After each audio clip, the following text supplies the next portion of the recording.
السلام علیکم ورحمۃ اللہ وبرکاتہ۔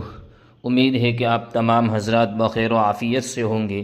آپ تمام حضرات کی خدمت میں جنات کی شرارت سے بچنے کا نبوی نسخہ لے کر حاضر ہوا ہوں۔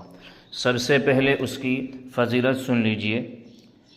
ابن ابی حاتم میں ہے کہ ایک بیمار شخص جسے کوئی جن ستا رہا تھا حضرت عبداللہ بن مسعود رضی اللہ تعالیٰ عنہ کے پاس آیا تو حضرت عبداللہ ابن مسعود رضی اللہ تعالیٰ عنہ نے ان آیتوں کو پڑھ کر اس کے کان میں دم کیا، وہ اچھا ہو گیا۔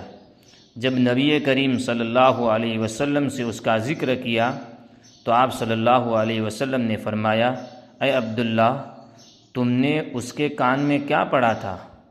حضرت عبداللہ بن مسعود رضی اللہ تعالیٰ عنہ نے بتلا دیا تو حضور صلی اللہ علیہ وسلم نے فرمایا، تم نے یہ آیتیں اس کے کان میں پڑھ کر اسے جلا دیا۔ اللہ کی قسم، ان آیتوں کو اگر کوئی با ایمان شخص بالیقین کسی پہاڑ پر پڑھے تو وہ اپنی جگہ سے ٹل جائے۔ ابو نعیم نے روایت نقل کی ہے کہ ہمیں رسول کریم صلی اللہ علیہ وسلم نے ایک لشکر میں بھیجا اور فرمایا کہ ہم صبح اور شام ان آیتوں کو تلاوت فرماتے رہے تو ہم نے برابر اس کی تلاوت دونوں وقت جاری رکھی۔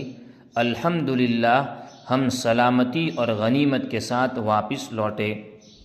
وہ آیت یہ ہے، اعوذ باللہ من الشیطان الرجیم، بسم اللہ الرحمن الرحیم، افحسبتم انما خلقناکم عبثا وانکم الینا لا ترجعون، فتعالى اللہ الملک الحق، لا الہ الا هو رب العرش الکریم، ومن يدع مع الله إلها آخر لا برهان له به فإنما حسابه عند ربه إنه لا يفلح الكافرون، وقل رب اغفر وارحم وأنت خير الراحمين، جس کا ترجمہ یہ ہے، پس